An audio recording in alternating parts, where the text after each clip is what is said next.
세리 몸에 당신의 피가 들어가야만 산다니 대체 무슨 말이죠?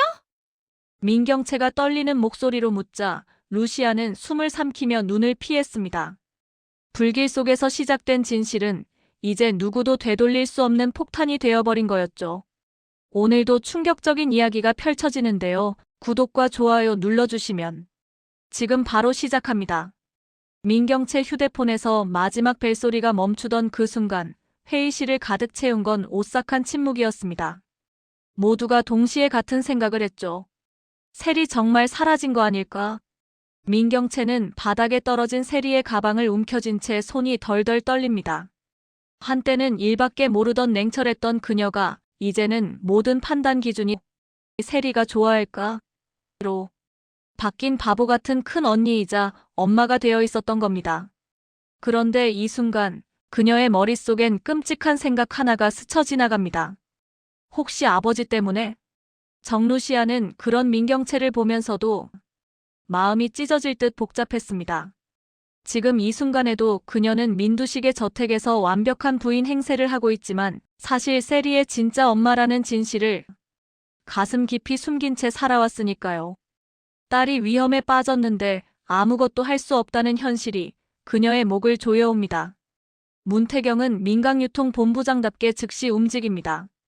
CCTV, 차량 동선, 세리가 마지막으로 통화했던 번호까지 빠르게 추적하는데 그 과정에서 수상한 심부름센터 이름이 불쑥 튀어나옵니다. 태경은 이를 악물며 속으로 중얼거리죠. 역시 또 민두식 주변이네. 복수를 위해 민두식 곁에 남아있던 태경에게 이 사건은 단순한 실종이 아니었습니다. 민두식을 완전히 무너뜨릴 절호의 기회였으니까요. 그 시각 어둡고 축축한 폐창고 안. 납치된 민세리는 흐릿한 정신 속에서 남자들의 대화를 엿듣게 됩니다. 그리고 그녀가 들은 건 차라리 듣지 말았어야 할 끔찍한 진실이었습니다. 민 회장님한테 연락했는데 말이야. 돈 더 달라니까 그냥 끊어버리더라고. 완전히 버리는 거지. 뭐. 진짜로? 자기 막내딸을 그렇게? 막내딸이긴 개뿔. 그냥 거래용이었던 거 아니겠어? 세리는 그 순간 온몸이 얼어붙는 걸 느낍니다. 자신을 키워준 사람, 아빠라고 믿어온 민두식이 납치범들의 몸값 제한을 단칼에 거절했다는 뜻이니까요. 나는 그냥 거래였던 거야? 처음부터? 그 생각이 머릿속을 스치는 순간 눈물이 멈추질 않습니다. 무서움보다 더 큰 건 배신감이었습니다. 루시아는 마음을 다잡고 스텔라장의 장현숙에게 조용히 손을 뻗습니다. 여사님, 이 일 우리끼리만 움직이면 절대 안 돼요. 태경씨, 태주씨까지 다 같이 움직여야 해요. 지금 당장이요. 복수를 향해 차갑게 달려오던 루시아의 마음. 한쪽에는 이제 아이를 향한 죄책감과 그리움이 점점 커지고 있었습니다. 자신 때문에 세리가 위험해진 건 아닌가, 혹시 예전 그날처럼 또다시 아이를 잃는 건 아닌가 하는 공포가 목까지 차올라서 숨이 막힐 지경입니다. 한편 폐창고 안 세리는 필사적으로 버둥거립니다. 허술하게 묶인 끈을 어떻게든 풀어보려 애쓰지만 값싼 로프는 느슨해지기만 할 뿐 끝내 풀리지 않습니다. 손목이 쓰라리도록 비틀어보지만 소용없었죠. 그리고 그 순간 세리는 알아차립니다. 창고 한쪽 구석에서 피워둔 담뱃불이 천천히 그러나 확실하게 마른 상자들을 타고 번져가고 있다는 걸요. 불이야. 불. 세리가 비명을 지르지만 이미 남자들은 사라진 뒤였습니다. 오렌지빛 불길이 점점 가까워지고 매캐한 연기가 코를 찌릅니다. 세리는 공포에 떨면서도 정신을 붙들려 했습니다. 아직 포기하면 안 돼. 누군가 올 거야. 분명히. 하지만 불길은 기다려주지 않았습니다. 천장까지 치솟은 화염이 점점 더 가까이 다가오고 세리의 의식은 서서히 흐릿해져 갑니다. 이 가족의 운명을 완전히 갈라놓을 불길이 누구도 모르는 사이에 조용히 그러나 무섭게 자라나고 있었던 겁니다. 과연 세리는 이 지옥 같은 창고에서 살아나올 수 있을까요? 그리고 민경채와 루시아는 제때 도착할 수 있을까요?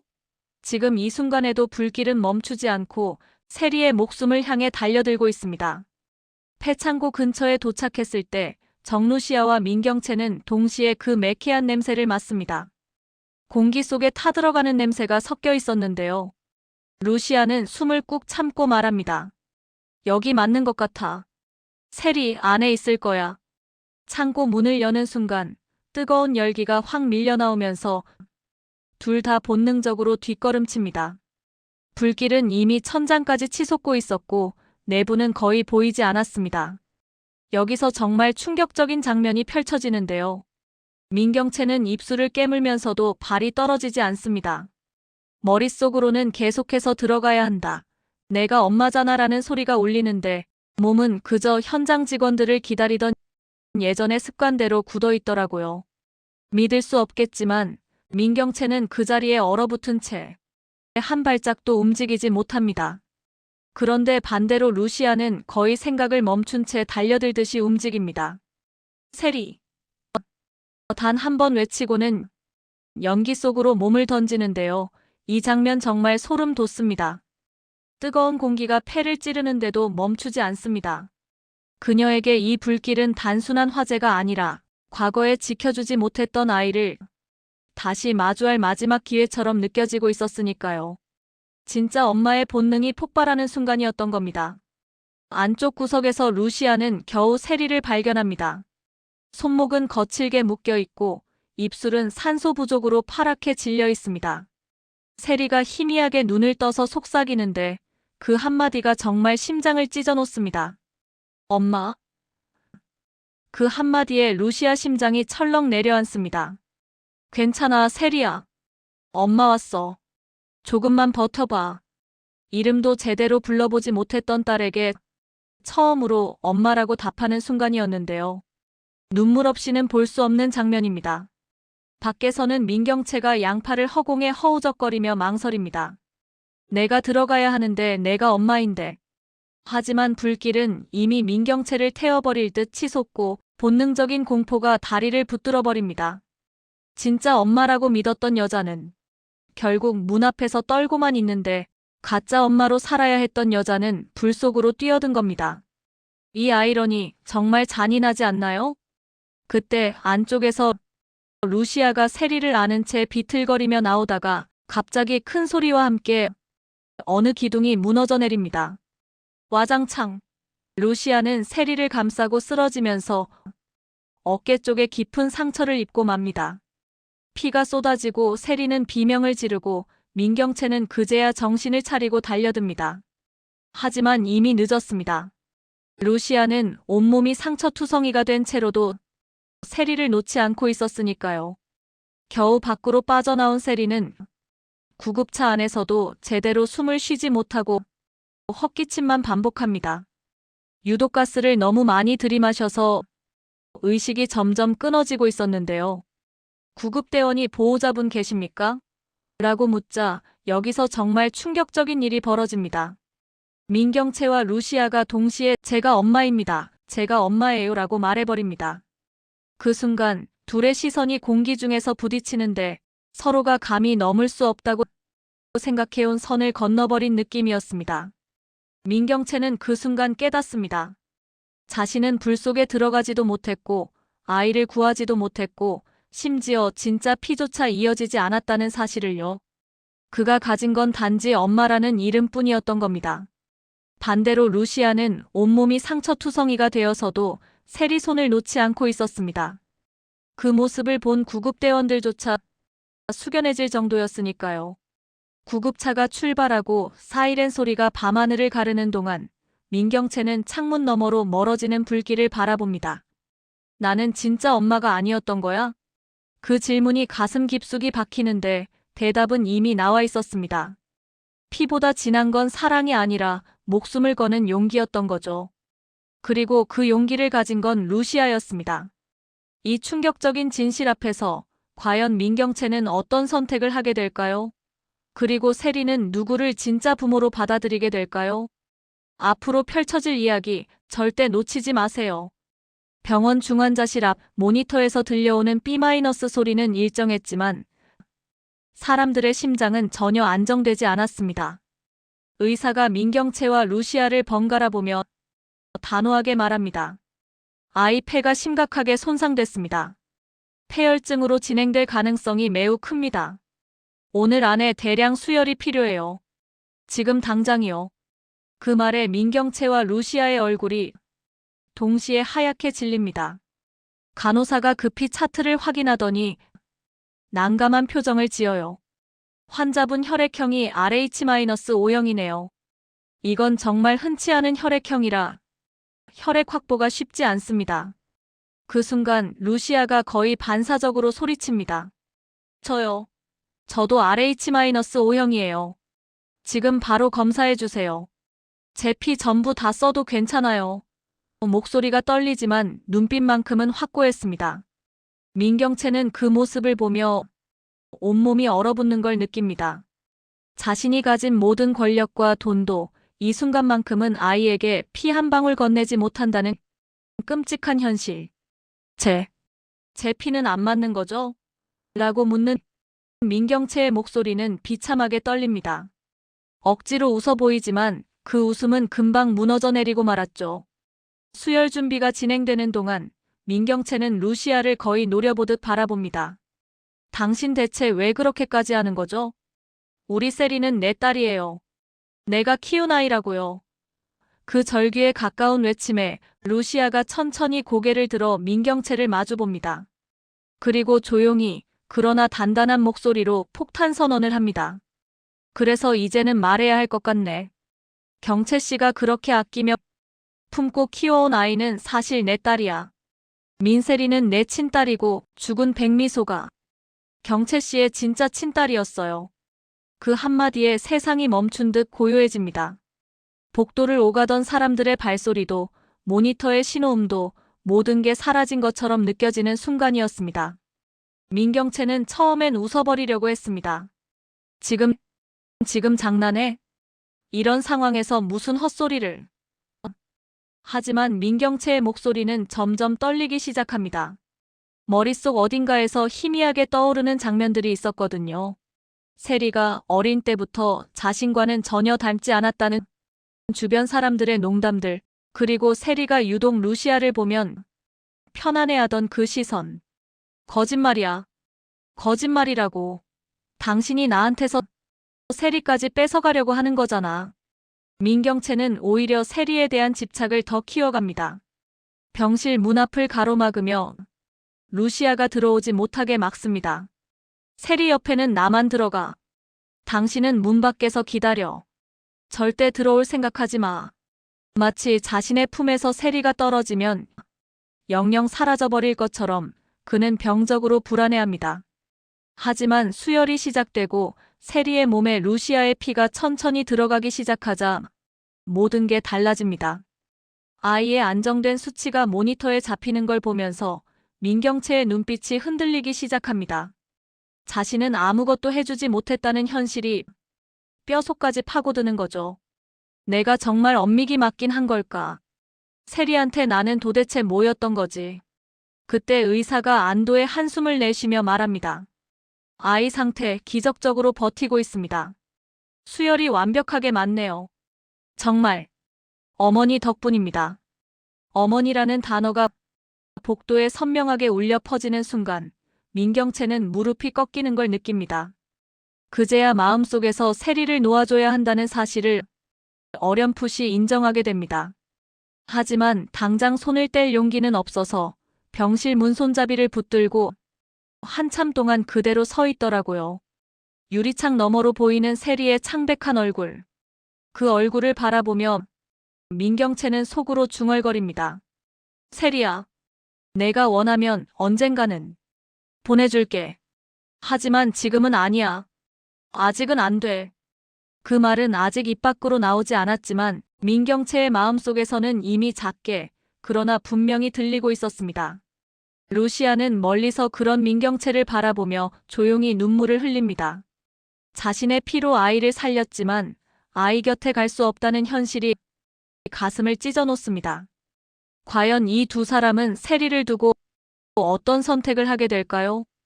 그리고 세리가 눈을 떴을 때 가장 먼저 찾을 사람은 누구일까요?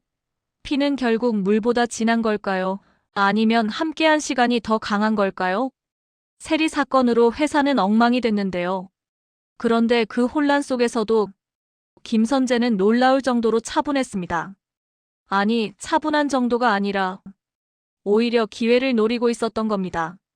루시아가 세리를 따라 병원에 붙어 있는 사이, 선재는 조용히 자신의 지분을 정리하고 비밀 계좌들을 정돈합니다. 여러분, 이거 정말 충격적인데요. 사실 그는 이미 오래전부터 민간유통 자금을 조금씩 빼돌리고 있었고, 이번 혼란이 마지막 탈출 기회라고 판단했거든요. 다들 정신없을 때 떠나야 티가 안 나지. 그는 혼잣말을 하면서 루시아에게 보낸 협박 메시지들을 하나씩 지워나갑니다. 정루시아가 사실 백설이라는 걸 알고 그 약점을 가지고 장난쳤던 지난 시간들이 순식간에 머릿속을 스쳐 지나가는데요. 그때마다 느꼈던 짜릿함이 이번에는 전혀 위안이 되지 않습니다. 양심의 가책? 전혀요. 그는 그저 들키지 않을 방법만 계산하고 있었습니다. 해외로 나가는 비행기 안 선재는 창밖 구름을 보며 스스로를 위로합니다. 나 정도 머리면 어디 가서든 다시 시작할 수 있어. 1등석에 앉아 샴페인을 홀짝이면서 자신이 얼마나 똑똑한 선택을 했는지 스스로를 칭찬하기 바쁩니다. 하지만 여러분, 이게 바로 몰락의 시작이었습니다. 믿을 수 없을 정도로 빠르고 처참한 몰락이요. 도착 후 그는 거대한 투자 제안에 혹하게 됩니다. 이번 건 진짜예요. 3개월 안에 10배는 기본이죠. 달콤한 말에 넘어간 선재는 자신이 빼돌려온 돈 대부분을 한 번에 건 겁니다. 이 판만 성공하면 민두식도 루시아도 다 내 밑으로 들어오게 만드는 건 일도 아니지. 그의 눈빛은 탐욕으로 번들거렸습니다. 하지만 결과는 예상과 정반대였습니다. 투자처는 하루아침에 연락이 끊기고 계좌에서는 돈이 증발해 있었습니다. 그제야 선재는 자신이 거대한 사기의 타깃이 되었다는 걸 깨닫습니다. 이럴 수가 내가 당했다고? 믿기지 않는 표정으로. 계좌를 수십 번 새로 고침하지만 숫자는 변하지 않습니다. 제로. 완전한 제로였습니다. 그동안 자신이 남의 것을 훔치며 살아왔던 업보가 한 번에 돌아온 느낌이었죠. 이게 바로 인과응보라는 거겠죠? 돈이 사라지자 주변 사람들도 동시에 사라집니다. 정말 무섭게도 말이에요. 한국에서 형 부르며 들러붙던 지인들은 연락 한 통 없고 새로 사귄 사람들은 그의 빈 지갑을 확인한 뒤 태연하게 등을 돌립니다. 형, 전화 좀 받아봐요. 제발. 선재는 절규하듯 전화를 걸지만 모두가 그를 차단해버렸습니다. 어느 날 선재가 술집 앞에서 비틀거리다 도움을 청하자 누군가 차갑게 말합니다. 미안한데요. 우리 아는 사이 아닌 것 같은데요. 그 순간 선재는 깨닫습니다. 자신을 둘러싸고 있던 모든 관계가 돈으로 엮인 가짜였다는 사실을요. 진짜 친구는 단 한 명도 없었던 겁니다. 얼마나 허무하고 비참한 깨달음인가요? 며칠 뒤 그는 낯선 거리 한복판에서 조용히 쓰러집니다. 지갑도 휴대폰도 곁을 지켜주는 사람도 없이요. 행인들은 그저 스쳐 지나갈 뿐 아무도 쓰러진 그를 돌아보지 않습니다. 마지막 순간에 떠오른 얼굴은 의외로 정루시아였습니다. 그 여자랑 제대로 싸워보고 떠날 걸 너무 쉽게 도망쳤네. 그런 후회가 스치고 그의 이야기는 차갑게 끝나버립니다. 길거리에서 고독하게 죽어가는 남자. 한때는 민강유통의 실세였고 루시아를 협박하며 권력을 휘두르던 남자가 이렇게 비참한 최후를 맞이하다니요. 정말 충격적이지 않나요? 하지만 이 사실이 한국으로 언제 어떤 방식으로 전해질지는 아직 아무도 모르는 상태로 남아있었습니다. 그의 시신이 발견되고 누군가 그의 휴대폰을 주워 연락처를 뒤지던 중 한국 번호 하나가 나타납니다. 과연 이 소식은 누구에게 먼저 전해질까요? 루시아일까요? 민두식일까요? 그리고 그들은 어떤 반응을 보일까요? 배신자의 죽음 앞에서 느끼는 감정은 과연 무엇일까요? 이 충격적인 전개 절대 놓치지 마세요. 세리 사건 이후 민두식은 상상 이상으로 빠르게 무너져 내립니다. 겉으로는 여전히 회의를 주재하고 냉혹한 지시를 내리지만 사람들은 알아챕니다. 회장님이 달라졌다는 걸요. 식사 자리에서 젓가락을 들었다가 그대로 내려놓는 횟수가 점점 많아지고 술 한 잔도 제대로 넘기지 못하고 얼굴을 찡그리는 날이 계속됩니다. 루시아가 자신에게 복수를 위해 다가왔다는 걸 깨달은 순간부터 민두식의 가슴 한편은 텅 비어버린 것처럼 허전했습니다. 권력도 돈도 그 무엇도 그 공허함을 채워주지 못했죠. 그래, 다들 나 죽이려고 모였겠지. 당연한 거 아닌가. 민두식은 그렇게 툴툴대면서도 침대에 누우면 루시아와 함께 웃던 짧은 순간들이 자꾸만 떠올라 잠을 이루지 못합니다. 복수의 대상이면서도 어느새 진심으로 사랑하게 되어버린 여자를 잃은 상실감이 평생 쌓아온 권력과 재산으로는 도저히 메워지지 않는 거예요. 그 모습을 가장 가까이서 가장 아프게 지켜본 사람이 바로 공 실장입니다. 오랫동안 비서로서 그리고 한 사람으로서 묵묵히 민두식을 사랑해왔던 공 실장은 그가 점점 야위어가는 모습을 보면서 마음이 갈기갈기 찢어지는 것 같았습니다. 회장님, 밥이라도 좀 드셔야죠. 이러시면 큰일 납니다. 그렇게 말하면서도 민두식이 받아먹지 않으면 자신도 숟가락을 내려놓곤 했죠. 함께 굶는 게 차라리 덜 아팠으니까요. 그러던 어느 날 밤 민두식이 술에 취한 상태로 중얼거립니다. 나는 왜 꼭 이렇게 내 사람들을 다 잃고 나서야 후회할까? 왜 그때는 몰랐을까? 그 쓸쓸한 목소리를 들은 공 실장은 더 이상 참을 수가 없었습니다. 숨죽여온 감정이 터져나왔습니다. 회장님, 공 실장의 목소리가 떨립니다. 제가 오랫동안 회장님을 좋아해왔습니다. 사랑했습니다. 조심스럽지만 단호한 고백이었습니다. 회장님이 혼자 무너지시는 거 더는 보고만 있을 수가 없어서요. 제가 곁에 있겠습니다. 제가 회장님을 지키겠습니다. 그 말이 공중에 맴도는 순간 민두식의 얼굴이 순식간에 하얗게 질립니다. 그리고 손이 가슴팍을 움켜줍니다. 심장이 미친 듯이 요동치기 시작합니다. 최근 루시아 문제로 이미 극도로 불안정해졌던 심장이 이 충격을 감당하지 못한 겁니다. 숨을 제대로 쉬지 못하던 민두식은 그대로 바닥에 쓰러져 버립니다. 쿵 하는 소리와 함께 방 안이 아수라장이 됩니다. 회장님, 회장님. 공 실장은 비명을 지르며 그에게 달려듭니다. 하지만 그녀의 머릿속엔 오직 한 가지 생각만 맴돕니다. 내가 죽인 거야. 내가 괜한 말을 해서. 죄책감이 쓰나미처럼 밀려옵니다. 구급대가 도착하기 전까지 공 실장은 떨리는 손으로 응급조치를 하면서도 계속 울먹입니다. 제발 눈 떠주세요. 회장님, 제발요. 민두식은 가까스로 병원으로 옮겨집니다. 의사들이 분주히 움직이고 복도에는 긴박한 발소리만 울려 퍼집니다. 하지만 공 실장은 그 얼굴을 더 이상 마주할 자신이 없어졌습니다. 자신이 한 고백 때문에 회장님이 쓰러졌다고, 자신이 회장님을 위험에 빠뜨렸다고 믿어버린 거예요. 나는 회장님께 독이었던 거야. 결국 공 실장은 집을 나갈 결심을 합니다. 가방 하나만 달랑 들고서요. 문을 나서기 전 그녀는 마지막으로 빈 응접실을 천천히 둘러봅니다. 자신이 정성스럽게 정리해 놓았던 서류들, 민두식이 유독 좋아하던 커피잔, 그가 앉던 소파, 그 모든 것들이 아직 그대로 그 자리에 있었습니다. 회장님. 공 실장은 조용히 중얼거립니다. 제 마음은 여기 두고 갈게요. 언젠가 정말로 후회할 준비가 되시면 그때 다시 마주해요. 그때까지는 안녕히 계세요. 문이 조용히 닫힙니다. 그렇게 민두식 곁을 지키던 마지막 사람이 사라졌습니다. 며칠 후 의식이 돌아온 민두식은 공 실장이 사라졌다는 사실을 듣게 됩니다. 간호사가 조심스럽게 말합니다. 공 실장님 짐 챙겨서 나가셨대요. 연락도 안 된다고 하고요. 민두식은 천장을 바라보며 헛웃음을 짓습니다. 사랑도 충성도 한꺼번에 잃어버린 남자. 이제 그의 주변에는 더 이상 조건 없이 자신을 지켜줄 사람이 단 한 명도 남아있지 않았습니다.